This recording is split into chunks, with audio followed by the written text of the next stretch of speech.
Hi, Joe here. This vlog is about my wife Danielle, who had a stroke aged 35 just over 2 weeks ago, 2.5 weeks ago now really. And this is about our families kind of dealing with that and our return to normal family life, hopefully. And the changes that we make in our lives as a response to that. And really today brought home how much of a change there's going to need to be in our lives in the next few months. We've been talking to Danielle. Has been so keen to come home. She's desperate. It's all she talks about is coming home from hospital, because she misses taking Noah to school and picking him up and bathing him and putting him to bed and getting him up, giving him breakfast, getting him ready. She misses those little things. She misses being here in a larger sense, but those smaller things really is what seems to be most absent for her, just the normal little things that she does for Noah. She's done them since he was a baby every day, and she now hasn't done it for 2 weeks, and she's desperately wanting to come home. And the entire medical team got together today, and they have a regular meeting, a multidisciplinary meeting on a Wednesday, and they got together to discuss Danielle. And it's their opinion that they can't allow her home at the moment because of her inability to raise the alarm if she is on her own, which she would have to be if she came home permanently. She would have to be at some point on her own. They're not confident. They are concerned that if she needed to raise the alarm about something like a fire or an intruder or a medical emergency, that she wouldn't be able to do that because of her lack of speech. And they're right really about that at the moment. They are right, she wouldn't be able to, and that's one of their criteria for sending someone home after a stroke, is can they look after themselves in that regard, in that basic kind of sense. And the feeling is no, at the moment she can't. So she is in hospital for the foreseeable future. I spoke yesterday briefly about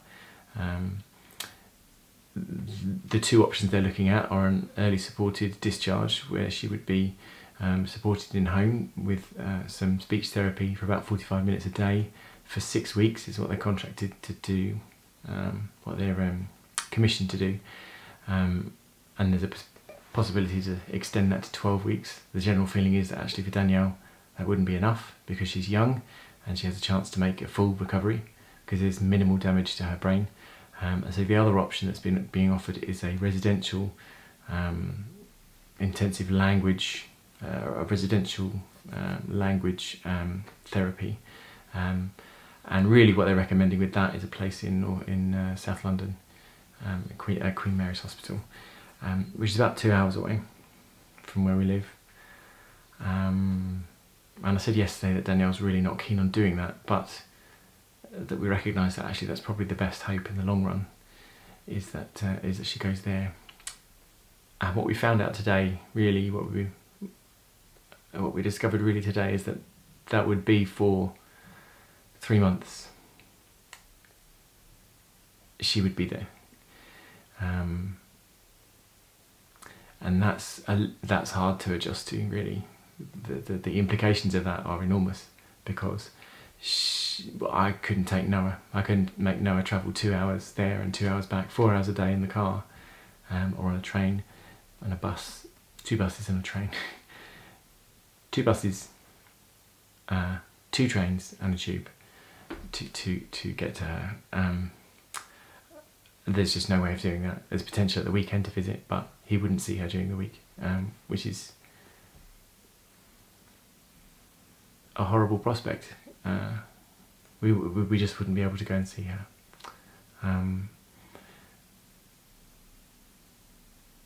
But at the same time, we have to balance that with, actually, in 5 years' time, are we going to be thankful that we spent these 3 months battling through this separation in order to get Danielle back to as close to normal as is possible? Are we going to would we regret that if she came home into the community and didn't receive as much therapy and care as was available to her? Are we going to regret that? Is Noah going to regret that later on when his mum still you know, in years' time, I still can't speak as well as she used to. It's really just hit us today that that's our life for the next few months. And actually, probably when they do write the referral for Danielle to do that, if that's what we decide, I think we are pretty much decided that that's the way to go. It could be that they have to send a referral team. That could take a week or two, and then they have to wait for and if they agree from the centre, if they agree that that's the best place for her, then they have to.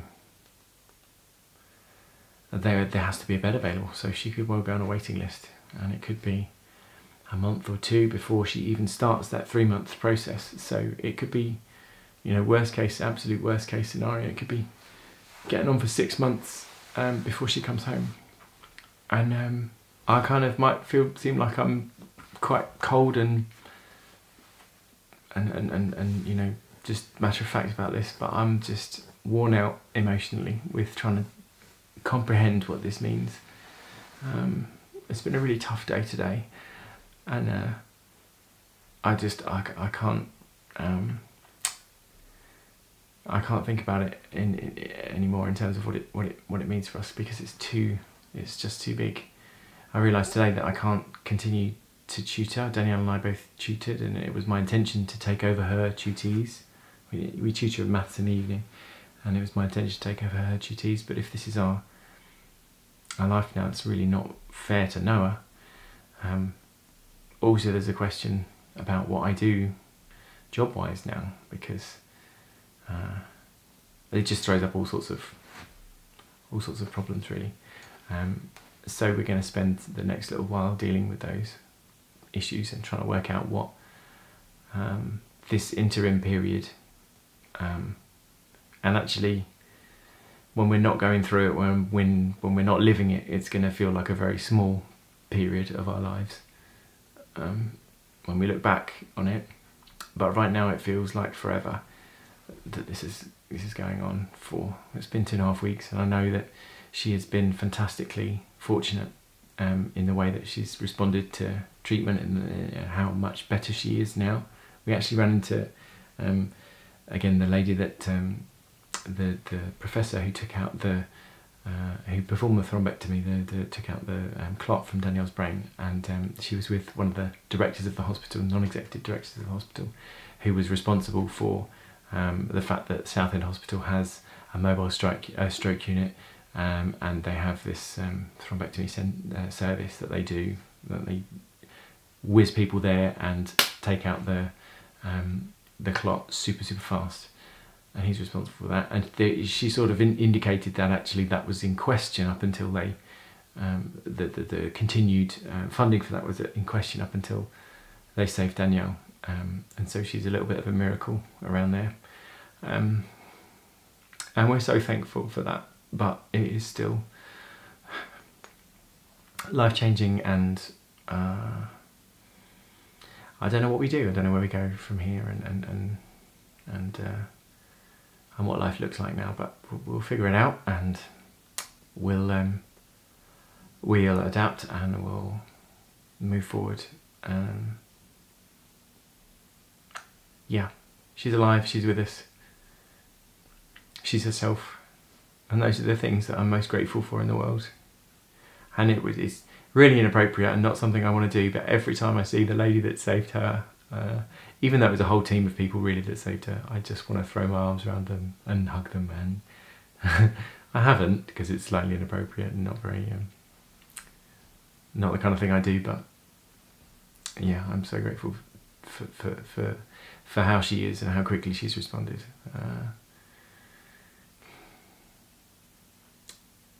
Thank you so much for continuing to send your good wishes and your prayers and your love to us. And I know I'm aware that lots of people have sent gifts and cards and things, and it's becoming apparent to me that I haven't responded to all of those people. I'm so grateful to you for all of the things that you sent us.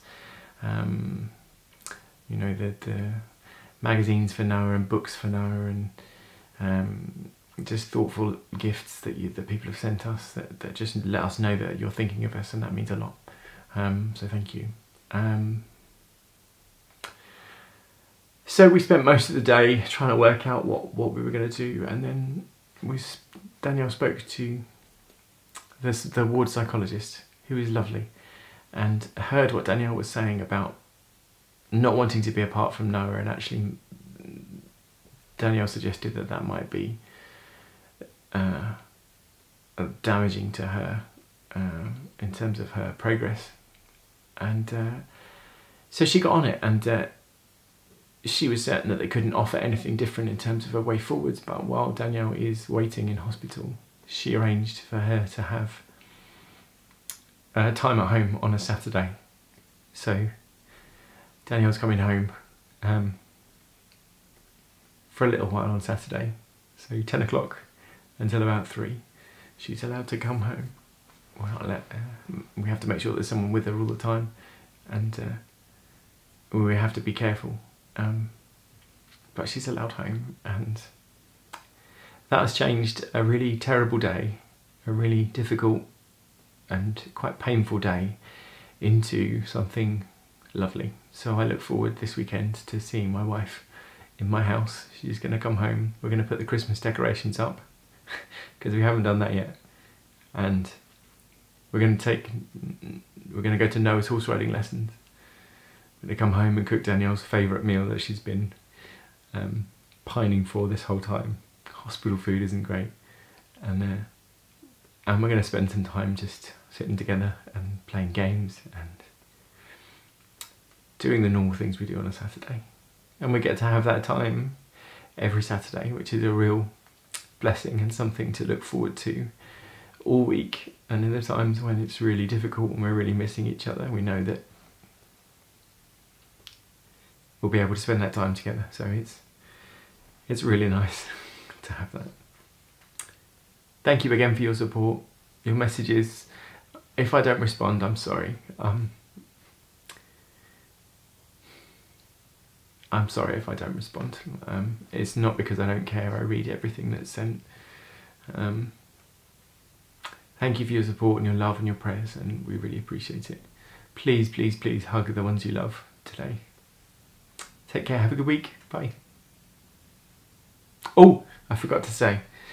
I wanted to end this on a high, so shenanigans.